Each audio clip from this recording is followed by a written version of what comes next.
Hello mga ka-oms, ayan no. So grabing lakad namin ni Dong lang, no.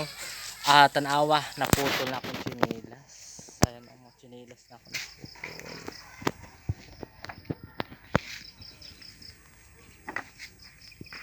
Putol na na siya. Putol na na siya mga ka-oms. Hingat tumi sa bakahan sa akong amo, nagpainom ko sa mga baka. Muna naputol na, no.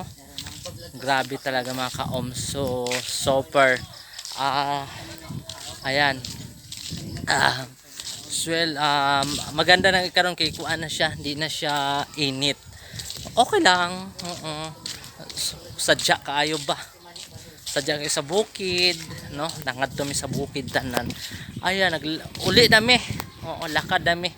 Kaganina pa mi lakad 30 minutes. Balik 30 minutes gahapon, ha? O yan lang mga ka-oms.